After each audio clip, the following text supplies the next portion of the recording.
you feel it first in the silence. It's not a comfortable quiet. It's a hollow space, a vacuum where laughter and conversation used to live. She is physically present, a ghost in the machine of your shared life.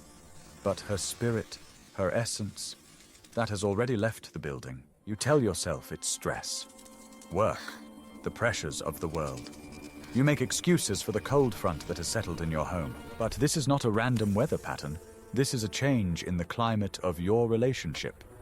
This is a strategy. It's her secret exit strategy.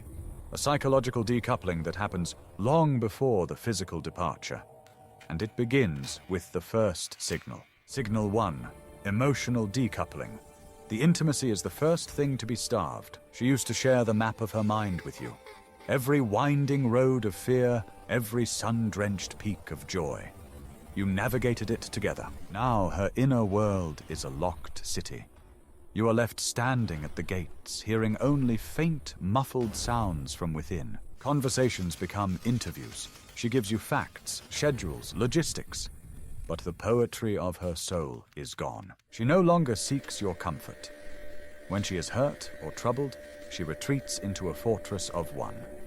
A fortress you are not invited to enter. This emotional starvation is deliberate. It weakens the bond, making the final cut easier. This is not an accident.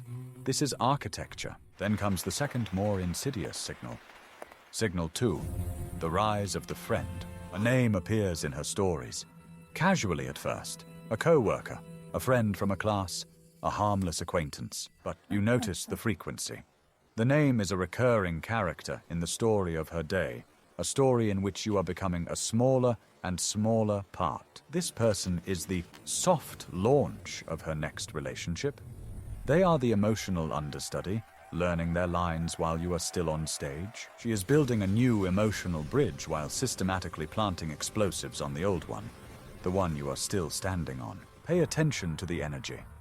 When she speaks of this friend, does her face light up in a way it no longer does for you? That is not friendship. That is a transfer of emotional investment, which leads to the third signal. A subtle shift in grammar that signals a tectonic shift in her heart. Signal 3. Future tense revisionism. Listen to how she speaks about tomorrow, next month, next year. The word "we" used to be the foundation of your future plans. Now it has been replaced. I might travel. I am thinking of taking a class. I need to figure out what I want. Your shared future is being quietly privatized. She is liquidating your joint assets in the emotional stock market, one I statement at a time. When you try to make plans, she is vague, non-committal. We'll see. Let's not get ahead of ourselves. She is not being cautious. She is keeping her options open because you are no longer her only option. You may not even be an option at all. This creates distance, and that distance needs justification. This brings us to the fourth signal, the one that can feel the most personal and cruel. Signal 4. Weaponized criticism and contempt. The things she once found charming about you are now sources of irritation. Your quirks become character flaws. Your habits become indictments. Your quiet nature, which she once called calm and centered, is now distant and uncommunicative. Your passion for your work is no longer driven, it's obsessive. This is not about you. It's about her. She is retroactively building a case against you to justify the verdict she has already reached in her own mind. She needs you to be the villain in the story of your breakup. It absolves her of guilt. It makes her the victim, the one who had no choice but to leave. Contempt is the sulfuric acid of relationships, and when it appears, it corrodes everything it touches. It is the clearest sign that respect has died. And all of this is enabled by the final modern-day signal, the digital fortress. Signal 5, the digital detachment. Her phone, once an open book, is now a vault. New passwords. The screen angled away from you. A sudden secrecy around a device that holds her new life. This is where the new connection is being nurtured. In the sterile glow of a screen, she is building her future while sitting right next to you. Late-night texting becomes just talking to a friend who's having a tough time. A constant stream of notifications is just work stuff. The lies are not for you. They are for her. They are the flimsy scaffolding she erects to maintain a semblance of normalcy while she orchestrates the demolition. Let me tell you about Arthur. Arthur was a clockmaker. His world was one of precision, patience, and intricate, interlocking parts. He loved Eleonora with the same meticulous devotion. He believed their love was like his clocks, a perfect mechanism built to last an eternity. But Eleonora had grown tired of perfect timekeeping.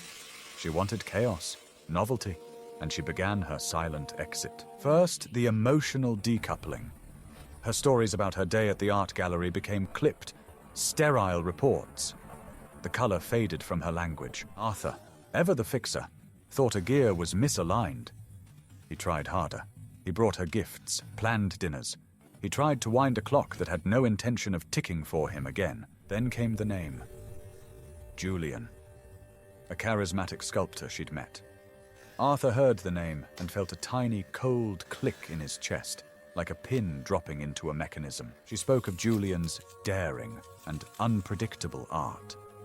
Arthur looked at his own hands, steady and precise, and for the first time felt they were lacking. The future became foggy.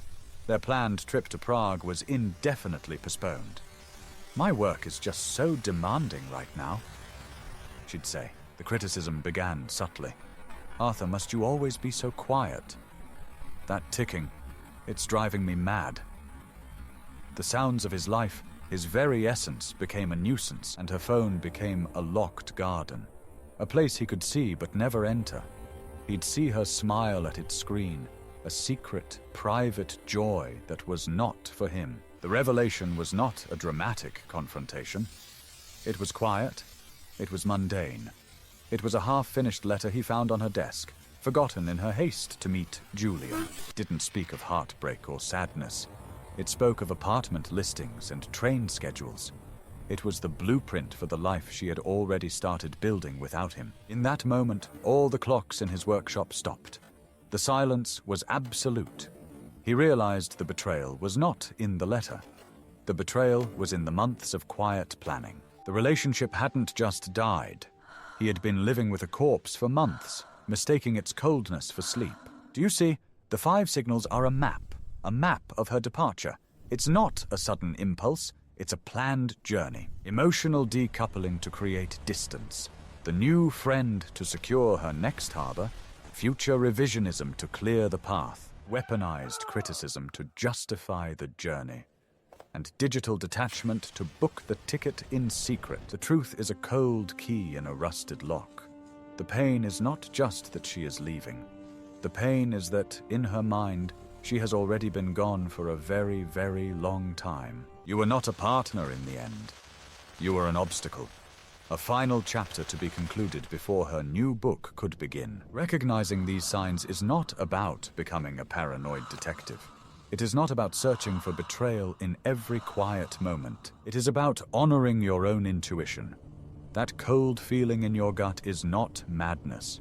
It is data. It is about having the courage to see the truth, even if it shatters the beautiful reality you thought you were living in. Because it is better to stand in the cold, hard truth of the ruins than to live as a happy ghost in a beautifully constructed lie.